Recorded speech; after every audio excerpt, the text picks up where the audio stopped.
জীবন দুঃখ থেকে মুক্তি লাভের জন্য একজন মানুষের যা করণীয় এবং এই আদি অন্তহীন সংসার, এই সংসারের যে দুঃখ, এই দুঃখ থেকে বাইরে বের হওয়ার জন্য, এই দুঃখ থেকে মুক্ত হওয়ার জন্য মানুষের যে গুণগুলো থাকা দরকার, যেমন ধরুন নির্বাণ সাক্ষাৎ করার জন্য, পুনর্জন্ম বন্ধ করার জন্য, তৃষ্ণা ক্ষয় করার জন্য মানুষের হতে হবে খুব সরল, মানুষের হতে হবে অতি সরল এবং তাকে অহংকার শূন্য হতে হবে এবং তাকে হতে হবে অভিমান শূন্য, নিরহংকারী, নিরভিমানী এবং তাকে হতে হবে মিষ্টভাষী এবং মৃদুভাষী। তো এই দুঃখ থেকে মুক্তি লাভের জন্য, আসক্তি ক্ষয় করার জন্য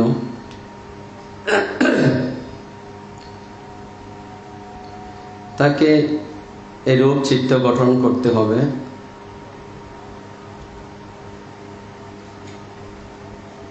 ন্যায়পরায়ণ, সত্যবাদী এবং সততার উপর প্রতিষ্ঠিত, সংযমী।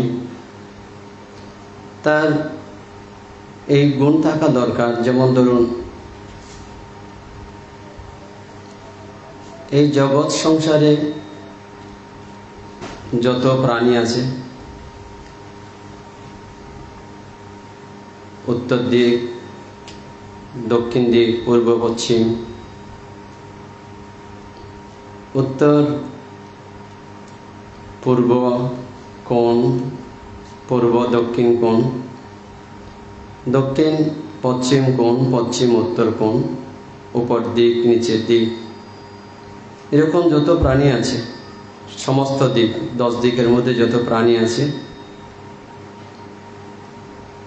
সমস্ত প্রাণী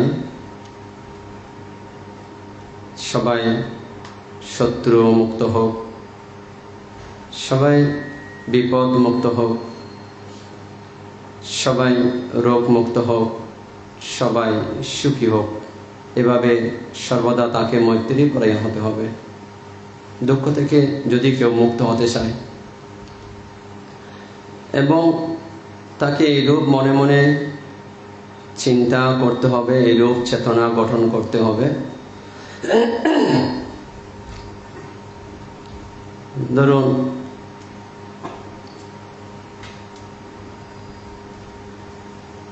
মুসলিম সম্প্রদায়, হিন্দু সম্প্রদায়, খ্রিস্টান সম্প্রদায়, জৈন সম্প্রদায়, শিখ সম্প্রদায়, ইহুদি সম্প্রদায়, এরকম যত সম্প্রদায় আছে এবং ক্ষুদ্রানুক্ষুদ্র, ছোট, মাঝারি, বৃহৎ যত প্রাণী আছে, মনুষ্য জাতি ব্যতীত অন্যান্য যত প্রাণী আছে এবং যারা জন্মগ্রহণ করেছে এবং করেনি, এখনো যারা মাতৃগর্ভে রয়েছে, সমস্ত প্রাণী সবাই সুখী হোক, সবাই শত্রু মুক্ত হোক, সবাই বিপদ মুক্ত হোক, সবাই রোগ মুক্ত হোক, সবাই সুখী হোক, এরূপ চিত্ত গঠন করতে হবে যদি কেউ এর জীবন দুঃখ থেকে মুক্ত হতে চায়। যদি কেউ অরহত হতে চায়, যদি কেউ নির্বাণ প্রত্যক্ষ করতে চায়, তাহলে তাকে এইরূপ চিত্ত গঠন করতে হবে, এভাবে জীবন যাপন করতে হবে। এবং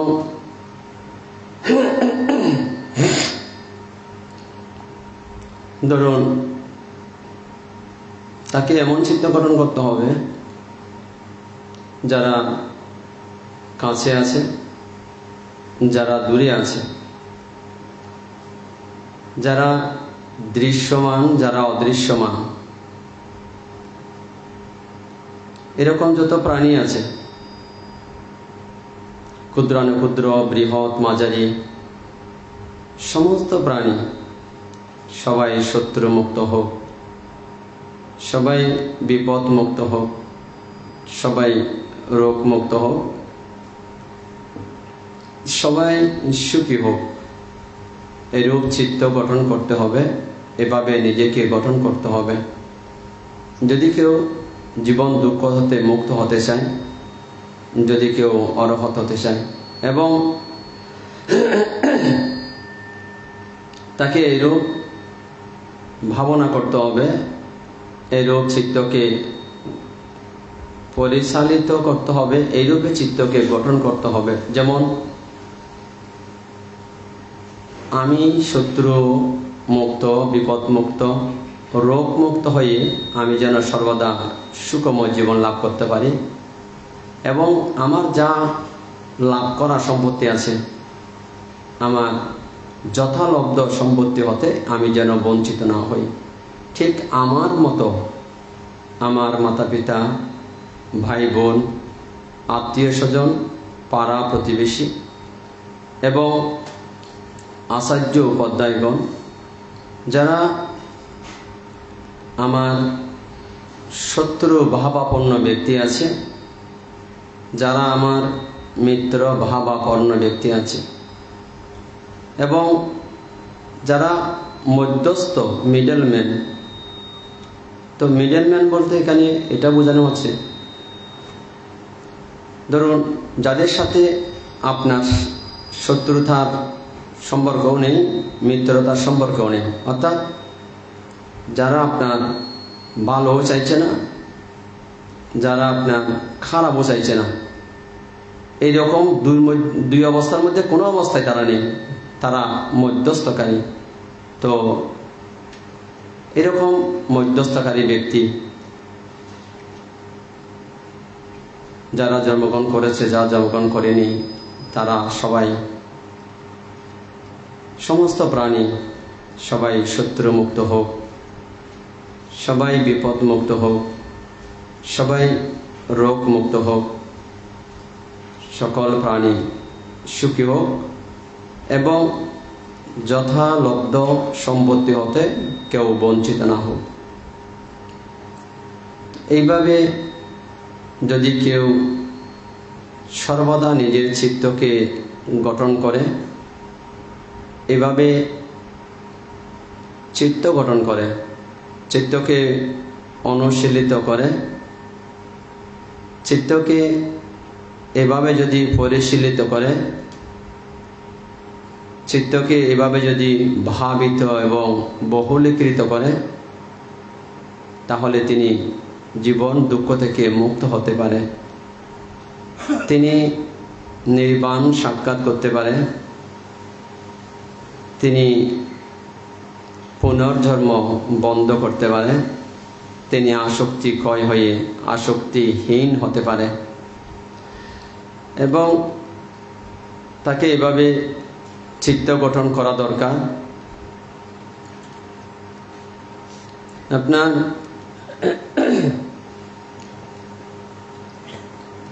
কোনো পরিস্থিতিতেই ধরুন ক্রোধের বশবর্তী হয়ে, হিংসার বশবর্তী হয়ে, লাভের বশবর্তী হয়ে কোনো অবস্থাতেই কারো প্রতি হিংসা চিত্ত, কারো অকল্যাণ চিত্ত, কারো অমঙ্গল চিত্ত এরকম যাতে উৎপন্ন না হয়, অর্থাৎ যে কোনো লাভ বলুন বা যে কোনো পরিস্থিতির কারণে কারো অহিত কামনা করা যাবে না। যদি আপনি জীবন দুঃখ থেকে মুক্ত হতে চান, আপনি যদি নির্বাণ সাক্ষাৎ করতে চান, আপনি যদি আসক্তি এখান থেকে মুক্ত হতে চান, তাহলে ক্রোধের বশবর্তী হয়ে লাভের কারণে, ক্রোধের কারণে কারো অহিত কামনা করা যাবে না, কারো প্রতি হিংসা করা যাবে না। দুঃখ থেকে যদি মুক্ত হতে চান, তাহলে আপনাকে সর্বদা হিংসা মুক্ত থাকতে হবে। কারোর প্রতি ঘৃণা করা যাবে না, কাউকে অবজ্ঞা করা যাবে না, কারো ক্ষতি চিন্তা করা যাবে না, কারো বিপদ প্রত্যাশা করা কামনা করা যাবে না। দেখুন, একজন মানুষ যদি মুক্ত হতে চায়, তার চিত্তকে, তার মনকে বিকার থেকে মুক্ত রাখতে হবে। এই যে অপরের প্রতি ঘৃণা, অপরের প্রতি বিদ্বেষ, অপরের অহিত কামনা, অপরের প্রতি হিংসা, সেগুলো হচ্ছে আপনার চিত্তের বিকার, মনের মলিনতা। তো মন যদি এরকম মলিনতা যুক্ত থাকে, সেই ব্যক্তি কোনোদিন জীবন দুঃখ থেকে মুক্ত হতে পারবে না। এ কারণে ক্রোধের বশে, অপমানের বশে, রাগের বশে, লাভের বশে, পদবীর বশে কারো ক্ষতি চিন্তা করা যাবে না।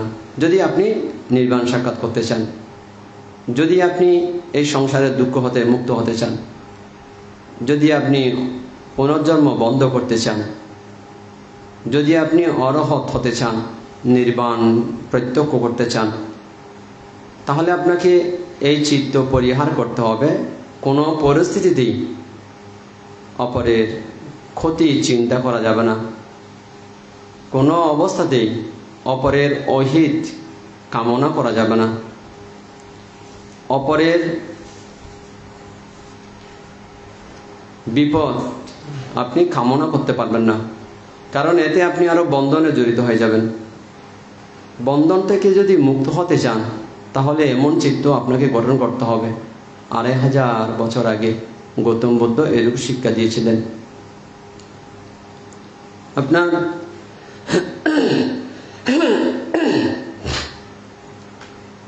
এই যে গৌতম বুদ্ধের বাণী দেখুন,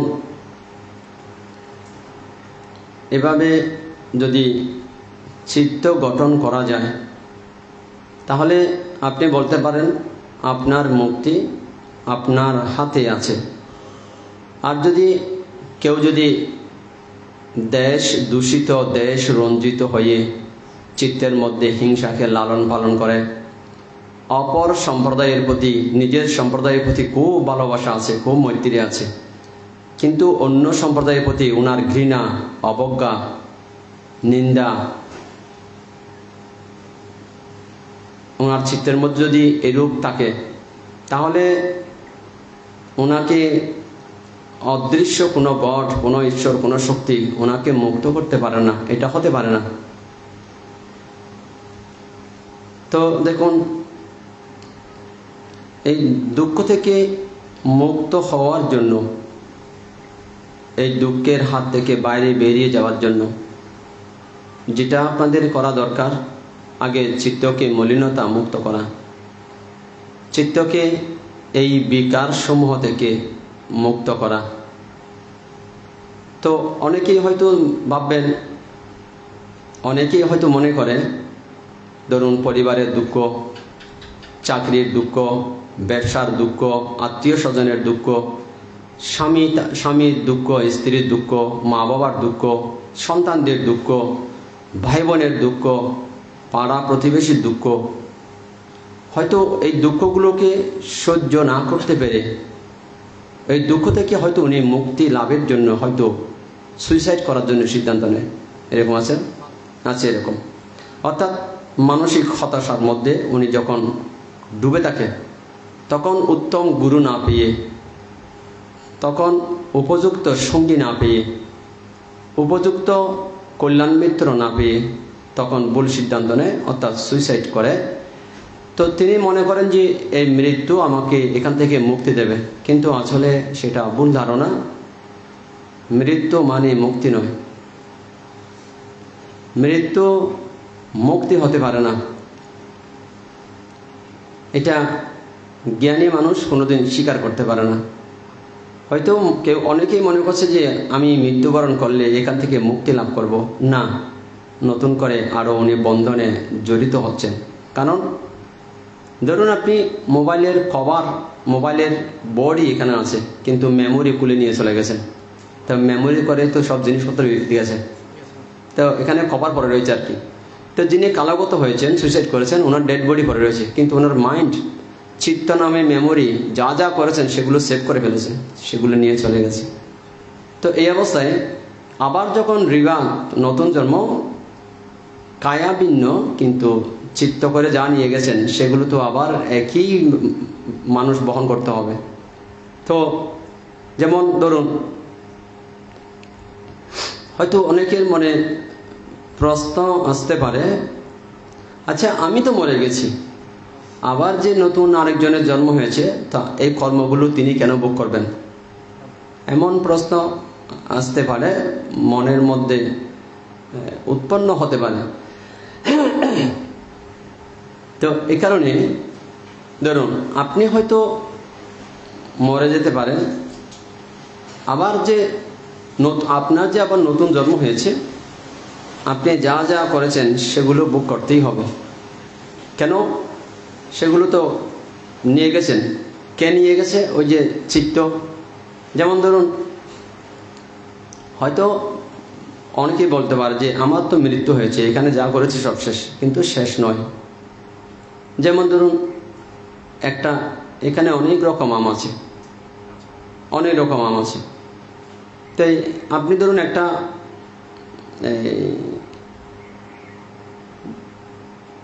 এই যে আম,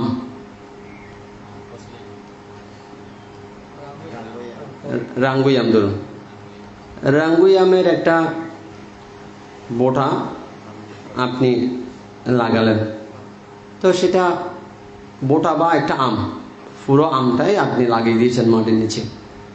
তো কিছু সময়ের পর দেখা গেল সেখান থেকে একটা অঙ্কুরোদ্গমন হলো।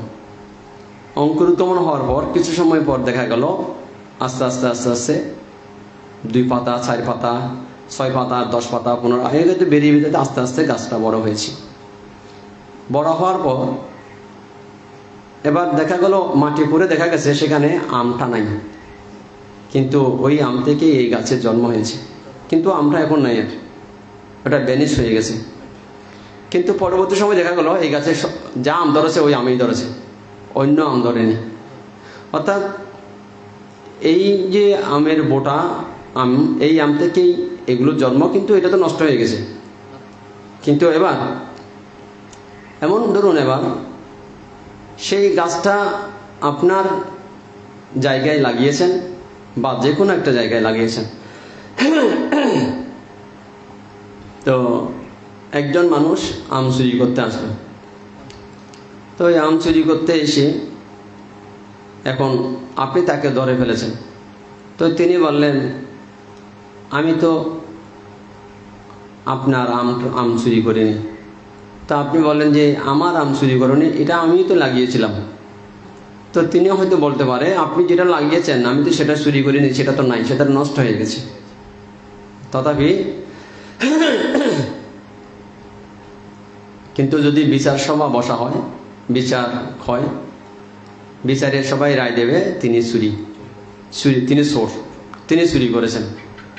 কিন্তু অ্যাকচুয়ালি যদি তিনি বলেন আমি তো সেই আম চুরি করিনি যে আম আপনি লাগিয়েছিলেন, সেটা তো নাই, কিন্তু সেটা থাক বা না থাক, সেটা থেকেই তো অঙ্কুরোদ্গমন হয়ে গাছ উঠেছে এবং এই আমগুলো ধরেছে।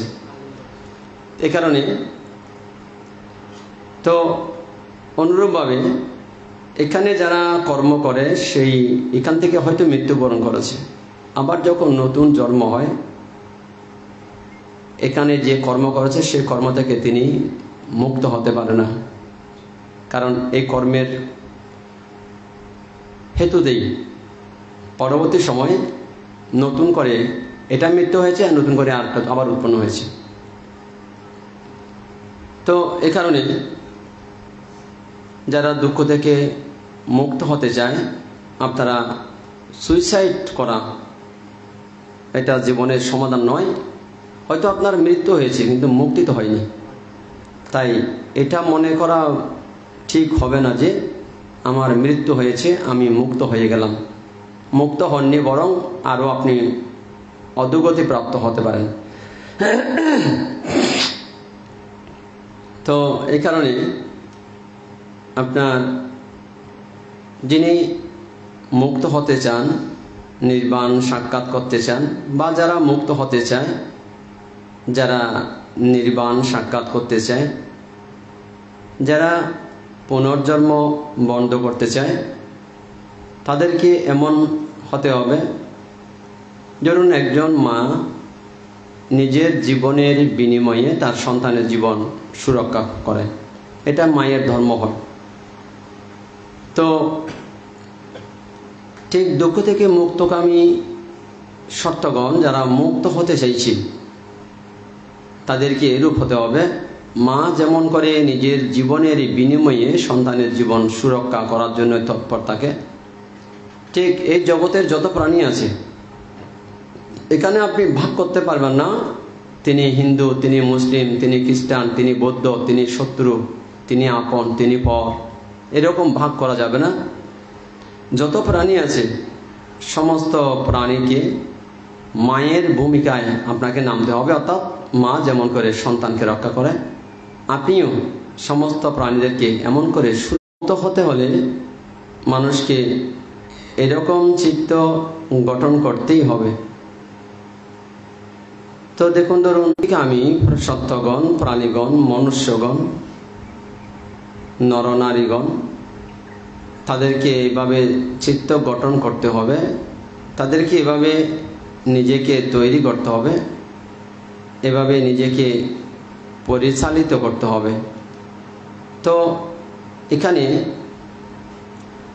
যতক্ষণ পর্যন্ত আপনি চিত্তকে ঠিক করতে পারবেন না, ততক্ষণ পর্যন্ত আপনার কায়িক কর্ম আর বাচনিক কর্ম ঠিক হবে না। এই কারণে আগে চিত্তকে এই বিকার থেকে মুক্ত করা দরকার, তারপর আপনার কায়িক কর্ম এবং বাচনিক কর্ম ঠিক হবে। কারণ দেখুন, হয়তো বলতে পারেন যে চিত্তকে ঠিক না করলে কায়িক কর্ম এবং বাচনিক কর্ম ঠিক হবে না কেন? তো না হওয়ার কারণ হচ্ছে, ধরুন একটা বাড়িতে চতুর্দিকে ঘেরা বেড়া আছে, তো বেড়ায় ঠুনিও আছে, টুনির সাথে বেড়ার সাথে কোনো বেত, কোনো থান, এরকম কোনো রশি দিয়ে বেঁধে দেওয়া হয়েছে। কিন্তু চতুর্দিকে, ঘরের চতুর্দিকে এরকম বেড়া আছে, টুনি আছে, বাটাও আছে, রোদে শুকাবে, ভিজবে, আস্তে আস্তে আস্তে আস্তে বেড়াগুলো নষ্ট হবে, আস্তে আস্তে টুনি নষ্ট হবে, আস্তে আস্তে বাটামগুলো নষ্ট হবে, যদি ফেরাক মারা হয় ফেরাকগুলো নষ্ট হবে, জাং ধরবে। যদি সেখানে কোনো বেত, সুতা এবং যে কোনো তার দিয়ে যদি বেঁধে দেওয়া হয়, আস্তে আস্তে সেগুলো নষ্ট হয়ে যাবে। কেন? ছাউনির অভাবে। এই কারণে ছাউনি থাকলে তাহলে এগুলো নষ্ট হবে না, দীর্ঘদিন থাকবে। ঠিক অনুরূপভাবে যাদের ছাউনির অভাবে যেমন বেড়া নষ্ট হয়ে যায়, বাটাম টুনি নষ্ট হয়ে যায়, যেই দড়ি, বেত, থার সেগুলো যেমন নষ্ট হয়ে যায়, ঠিক চিত্তকে বিকারমুক্ত না করার কারণে তার কায়িক কর্ম অশুদ্ধ হয়, তার বাচনিক কর্ম শুদ্ধ হয়। যতদিন পর্যন্ত তার চিত্ত ঠিক হবে না, চিত্ত পরিশুদ্ধ হবে না, ততদিন পর্যন্ত তার কায়িক কর্ম এবং বাচনিক কর্ম পরিশুদ্ধ হতে পারে না। সেগুলো রক্ষা করা যায় না। কায়িক কর্ম এবং বাচনিক কর্ম এগুলো রক্ষা করা যায় না। সেই যদিও চায় আমি ভালো ব্যবহার করব, ভালো কাজ করব, কারণ করতে পারবে না, হবে না। কেন? তার চিত্ত ময়লা যুক্ত, তার চিত্ত বিকার যুক্ত। এ কারণে সে চাইলেও সেই কখন যে খারাপ ব্যবহার করে ফেলবে সে নিজেও বুঝতে পারবে না। সে কখন যে রেগে যাচ্ছে, সে কখন যে কায়িক দ্বারে হস্তপদ দ্বারা ব্যতিক্রম আচরণ করে ফেলেছে তিনি নিজেও বুঝতে পারবেন না। কারণ তার মন থেকে এগুলো হচ্ছে। কায়িক কর্ম আর বাচনিক কর্ম সেগুলো মনেরই সন্তান। তাই মন যদি ঠিক না হয়, মন যদি পরিশুদ্ধ না হয়, মন যদি বিকার মুক্ত না হয়, কোনোদিন কায়িক কর্ম আর বাচনিক কর্ম পরিশুদ্ধ হতে পারে না। এবং কায়িক কর্ম বাচনিক কর্ম সেগুলো ভালো হবে সেটা আশা করা যাবে না। তো এই কারণে দুঃখ থেকে মুক্ত হওয়ার জন্য প্রথম মনকে ঠিক করা দরকার। এই মনকে ঠিক করতে গেলে আপনাকে মেডিটেশন করা দরকার। মেডিটেশন ব্যতীত মনের ময়লা দূর করা সম্ভব হবে না। হয়তো আপনি সারা পৃথিবীতে যত শাস্ত্র আছে, যত ফিলোসফি আছে, যত ধর্ম আছে, হয়তো সবগুলো পড়েছেন। অনেক মানুষ এরকম আছে, ধরুন তিনি ত্রিপিটক পড়েছেন, তারপর কোরআন পড়েছেন, হাদিস পড়েছেন এবং বাইবেল পড়েছেন, এদিকে রামায়ণ মহাভারত পড়েছেন এবং যে বেদ আছে হিন্দুদের মূল ধর্মগ্রন্থ, সামবেদ, অথর্ববেদ, ঋগ্বেদ, যজুর্বেদ, চতুর্বেদ উনি পড়েছেন। এবার শ্রীমদ্ ভগবত গীতা সেটা পড়েছেন। এরকম পৃথিবীতে যত ধর্মগ্রন্থ আছে সমস্ত ধর্মগ্রন্থ তিনি পড়েছেন। কিন্তু আপনি মনকে শুদ্ধ করতে পারেননি, মনকে বিকার থেকে মুক্ত করতে পারেননি। সব ধর্মগ্রন্থ পড়ে সব ধর্ম জানা সত্ত্বেও আপনি কায়িক কর্ম বাচনিক কর্মকে ঠিক রাখতে পারবেন না, কারণ মন অপরিশুদ্ধ ছিল। এ কারণে মনকে পরিশুদ্ধ করার একটাই মার্গ আছে, সেটা হচ্ছে মেডিটেশন। মেডিটেশন ছাড়া আপনি দুঃখ থেকে মুক্ত হতে পারবেন না। মেডিটেশন ব্যতীত কায়িক কর্ম আর বাচনিক কর্মকে আপনি শুদ্ধ করতে পারবেন না, এটা অসম্ভব ব্যাপার। মেডিটেশন ব্যতীত পুনর্জন্ম রোধ করতে পারবেন না। মেডিটেশন ব্যতীত আপনি অরহত হতে পারবেন না। তো এই কারণে ধরুন পৃথিবীতে এখন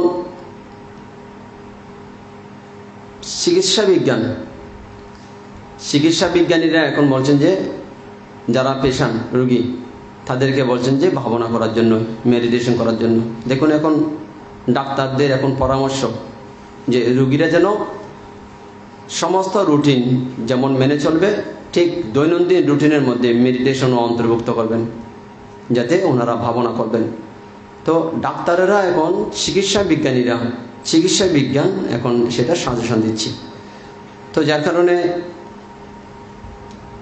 আপনারা যদি কেউ দুঃখ থেকে মুক্ত হতে চান, কেউ যদি পুনর্জন্ম বন্ধ করতে চান, কেউ যদি অরহত হতে চান, কেউ যদি নির্বাণ প্রত্যক্ষ করতে চান, আগে প্রথমে আপনার মনকে পরিশুদ্ধ করতে হবে। এই মনকে পরিশুদ্ধ করা, মনকে বিকার থেকে মুক্ত করার একটাই রাস্তা, এটা মেডিটেশন। দ্বিতীয় কোনো মার্গ খোলা নেই। এ কারণে সমস্ত শাস্ত্র জ্ঞান লাভ করার পরও পৃথিবীতে যত প্রকার ফিলোসফি আছে, সমস্ত ফিলোসফি জানা সত্ত্বেও, বহু ভাষা জানা সত্ত্বেও যদি আপনি মনকে বিকার মুক্ত না করতে পারেন মনকে পরিশুদ্ধ না করতে পারেন, ভাববেন সমস্ত শাস্ত্র জ্ঞান বৃথা হবে, আপনার ব্যর্থ হবে, ব্যর্থতায় পর্যবসিত হবে। কারণ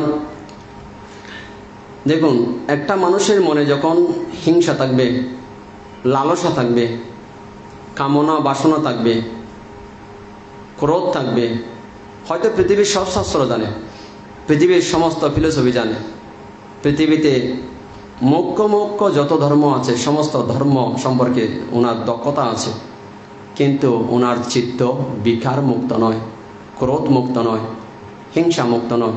উনি বুঝতেই পারবেন না কখন উনি খারাপ ব্যবহার করে ফেলছেন, উনি বুঝতেই পারবেন না কখন উনি রেগে গেছেন, তিনি বুঝতেই পারবেন না যে কখন উনি হিংসা করছেন। কারণ সমস্ত ময়লাগুলো চিত্তের মধ্যে জমা হয়ে রয়েছে। এই কারণে দেখুন, বর্তমান সময় এখন আপনারা দেখছেন আকাশ এখন অপরিষ্কার, মেঘ নাই, মেঘ না থাকলেও কিন্তু আকাশ অপরিষ্কার, আকাশ এখন পরিষ্কার নেই। তো আকাশ পরিষ্কার হবে কখন? বর্ষার শেষ প্রান্তে একদম স্বচ্ছ আকাশের যা স্বরূপ সেটা একদম পরিষ্কার দেখা যাবে। তো বলতে পারেন এখন আকাশে এত ময়লা হওয়ার কারণ কি? এখন শীতকাল শেষ হওয়ার পর বা শীতকাল চলাকালীন শীত বিদায় নেওয়ার পরে এই যে বাতাসগুলো, বাতাসের সমস্ত ধুলোবালি আস্তে আস্তে উপরে তুলে ফেলেছে। উপরে তোলার কারণে এখন আকাশ আপন স্বরূপ দেখাতে পারছে না। তো বর্ষাকালে যখন ঘন ঘন মেঘ দেবতা যখন বাড়ি বর্ষণ করবে, ঘন ঘন যখন বৃষ্টি হবে, আকাশের যে উঠে গেছে যে ধুলোবালিগুলো, ময়লাগুলো, সেগুলো আস্তে আস্তে নেমে যাবে, পড়ে যাবে। তো যার কারণে বর্ষার শেষ প্রান্তে আকাশ একদম অপরূপ সুন্দর দেখা যায়। ঠিক অনুরূপভাবে মানুষ ব্যবসা করতে গিয়ে, চাকরি করতে গিয়ে, দৈনন্দিন জীবনে প্রয়োজন চাহিদা মেটাতে গিয়ে প্রত্যেকটা মুহূর্তে চিত্ত বিকারগ্রস্ত হচ্ছে। ক্রোধ বিকার, লোভ বিকার, হিংসা বিকার, মোহ বিকার, দেশ বিকার, ছলনা বিকার, প্রবঞ্চনা বিকার, এরকম নানা প্রকার বিকার দ্বারা, ময়লা দ্বারা চিত্ত স্বচ্ছতা হারিয়ে ফেলেছে। আকাশের মতো চিত্ত স্বচ্ছতা যখন হারিয়ে ফেলেছে, তো এমত অবস্থায় যার চিত্তের মধ্যে এই ময়লাগুলো বসবাস করে, যার চিত্তের মধ্যে এই বিকারগুলো বসবাস করছে, যার চিত্তের মধ্যে এতটা লালসা, কামনা, বাসনা বিদ্যমান, তার কায়িক কর্ম আর বাচনিক কর্ম কোনোদিন অপরের কল্যাণের জন্য হতে পারে না, অপরের হিতের জন্য হতে পারে না। এবং অপরের কথা বাদ দিন, তার নিজের হিতের জন্যই হতে পারে না। তার যা হবে তার অহিতের জন্য হবে। এই কারণে যার চিত্তে এতটা ছলনা, লালসা, কামনা, বাসনা বিদ্যমান থাকবে, সেই চিত্তের মানুষ তার হস্ত দ্বারা ধর্মের কার্য হতেই পারে না, ভালো কাজ হতেই পারে না। তার যতটা যা ব্যবহার করবে, সেই ব্যবহারের ফল এটাই হবে নিজের অহিত এবং অপরের অহিত। যা কর্ম তাকে দিয়ে সম্পাদন করা হবে, সম্পাদিত হবে, সেই কর্মের ফল এমনই হবে যা অপরের দুঃখদায়ক, যা নিজের দুঃখদায়ক, যা অপরের অহিতকারী, নিজের অহিতকারী। এরকম কর্ম, এরকম বাক্য তাকে দিয়ে করা হবে। তো যার কারণে দুঃখ থেকে মুক্ত হওয়ার পরিবর্তে উনি আরো বন্ধনে আবদ্ধ হয়ে যায়। তো এই কারণে দুঃখ থেকে মুক্ত হতে হলে আগে মেডিটেশন দ্বারা চিত্তকে ময়লা মুক্ত করা দরকার। সবাই দৈনন্দিন যা করা হয় জীবনে, দৈনন্দিন জীবনের যে রুটিন, সেই রুটিনের সাথে সকাল এবং বিকাল 5 minute, 10 minute, 15 minute, 20 minute, half an hour, যদি সম্ভব হয় 1 আওয়ার, 30 মিনিট কিংবা 1 ঘন্টা যদি সম্ভব হয়, সকালে এবং বিকালে এভাবে যদি ভাবনা অনুশীলন করা হয়, মেডিটেশন প্র্যাকটিস যদি করা হয়, দেখবেন আস্তে আস্তে আস্তে আস্তে আপনার মন পরিশুদ্ধ হচ্ছে আস্তে আস্তে। যিনি জীবনে কোনোদিন ভাবনা করেন নাই, তাহলে ওনার ফার্স্ট স্টেপ মানে কোন ধরনের ভাবনা উনি শুরু করবেন? যিনি কোনোদিন ভাবনা করেনি জীবনে, ওনার প্রথম দরকার শ্বাস প্রশ্বাসকে দেখা। অর্থাৎ উনি ধরুন 5 মিনিট, 10, 15, 20, 25, 30 মিনিট এরকম যতটা সম্ভব আগে উনি 5 মিনিট স্টাডি করুক, 5 মিনিট প্র্যাকটিস করুক। ধরুন ওনাকে করতে হবে ঠোঁটের উপরে, নাসিকার অগ্রভাগে, ঠিক এখানে চিত্তকে রেখে কেবল শ্বাস যেটা ত্যাগ করেছে সেটা নয়, এই মুহূর্তে শ্বাস যেটা ত্যাগ করছেন সেটা জানতে হবে আমি শ্বাস ত্যাগ করছি। তো এই মুহূর্তে শ্বাস যেটা গ্রহণ করছে, যেটা গ্রহণ করে ফেলেছে সেটা নয়, এই মুহূর্তে যেটা গ্রহণ করছে জানতে হবে আমি শ্বাস গ্রহণ করছি, শ্বাস ত্যাগ করছি, আমি শ্বাস গ্রহণ করছি। এটা মেডিটেশন ভাবনার এটাই সবচেয়ে খুব গুরুত্বপূর্ণ। অতীত, বর্তমান, ভবিষ্যৎ 3 অবস্থা থেকে আমরা 2 অবস্থা থেকে সরে আসব কেবল, অর্থাৎ ভবিষ্যৎ এবং অতীত 2 অবস্থা থেকে সরে আমরা বর্তমানে থাকবো। অর্থাৎ শ্বাস যেটা ত্যাগ করে ফেলেছি সেটা নয়, সেটা অতীত হয়ে গেছে, আর যেটা গ্রহণ করবো সেটা ভবিষ্যৎ, গ্রহণ করিনি। আমরা 2 অবস্থা থেকে সরে এসে এই মুহূর্তে যেটা আমি শ্বাস ত্যাগ করছি আমি সেটা দেখব, এই মুহূর্তে যেটা আমি শ্বাস গ্রহণ করছি আমি সেটা দেখব। তো এভাবে আপনাকে মেডিটেশন ভাবনা প্রাইমারি এভাবে আপনি স্টাডি করতে পারেন, অনুশীলন করতে পারেন, প্র্যাকটিস করতে পারেন। তো হয়তো আপনার প্রশ্ন আসতে পারে যে আমার এই সাধনার সাথে মনের বিকার, মনের ময়লা, মনের লোভ, মনের ক্রোধ, মনের হিংসা, মনের দুশ্চিন্তা, মনের টেনশন, মনের হতাশা, এগুলো তো পরিষ্কার হওয়ার সাথে কি সম্পর্ক? এমন একটা প্রশ্ন আসতে পারে, কি সম্পর্ক? দেখুন, তো এগুলোর সাথে মনের ময়লা পরিষ্কারের সাথে এই ভাবনার সাথে খুব সম্পর্ক আছে। কেন? ধরুন একজন মানুষ অতীতের যে কোনো ঘটনার কারণে ওনার মনে শান্তি নেই, উনি খুব অস্থির, তিনি খুব চঞ্চল, তিনি খুব ব্যাকুল, তিনি খুব অশান্ত, তিনি খুব দুঃখী। অর্থাৎ মানসিকভাবে এমন হতাশাগ্রস্ত, ধরুন হতাশায় একদম ডুবে গেছে, নিরাশায় একদম ডুবে গেছে। এখন কি করা যায়? টেনশন। হয়তো উনি এই মুহূর্তে সুইসাইড করার জন্য সিদ্ধান্ত নেবেন। তো উনি মনে করছেন হয়তো সুইসাইড করতে পারলে আমি এখান থেকে বাঁচি। কিন্তু তো আমি তো বলছিলাম যে আপনাদেরকে মৃত্যুবরণ করা মানে মুক্ত নয়। তাহলে দেখুন, আমরা যে জিনিসটা বারবার স্মরণ করলে, যা বারবার মনে করলে আপনি দুঃখী হচ্ছেন, সেখান থেকে চিত্তকে জাস্ট আলাদা করে দেওয়া। কারণ ওটা যতই স্মরণ করবেন, যতই মনে করবেন, ততই বেশি দুঃখী হবেন, ততই বেশি অশান্ত হবেন, আপনি ততই বেশি ব্যাকুল হয়ে যাবেন, ততই বেশি আপনি ভারসাম্য হারাবেন। তো এই মুহূর্তে আপনার কাজ হবে সেই জিনিসটা থেকে আমি একটু করে চিত্তকে ট্র্যাক চেঞ্জ করে দেওয়া। তাহলে ধরুন জাস্ট যাতে সেটা আমার চিত্তপথে না আসে, এ কারণে চিত্তকে কাজে লাগিয়ে দেওয়া। এই মুহূর্তে যেটা শ্বাস নিচ্ছি সেটা, এই মুহূর্তে যেটা শ্বাস ত্যাগ করছি সেটা। এভাবে যদি কেবল শ্বাস প্রশ্বাসের মধ্যে চিত্তকে একদম লাগিয়ে রাখেন, তাহলে অন্তত ওইটা আপনারা স্মরণে আসবে না এই মুহূর্তে। তাহলে আসবে হয়তো 5 মিনিট পরে। যদি আপনি মনে করেন না আমি এখন কেবল এটাই দেখবো, চিত্তকে এখানে একদম রেখে দিয়েছেন, যেটা শ্বাস গ্রহণ করছেন আর যেটা শ্বাস ত্যাগ করছেন, তো এখানে যখন চিত্তকে একদম রেখে দিয়েছেন, হয়তো ওই চিন্তাটা আর আসতে পারছে না আপনার মনের মধ্যে। যখন আসতে পারছে না, আস্তে আস্তে আস্তে আস্তে আপনি শান্ত হয়ে যাচ্ছেন। আস্তে আস্তে ওইটার কারণে যখন ক্রোধী হয়ে যাচ্ছেন, ওটা যতই স্মরণ কম করবেন ততই ক্রোধ আস্তে আস্তে প্রশমিত হবে।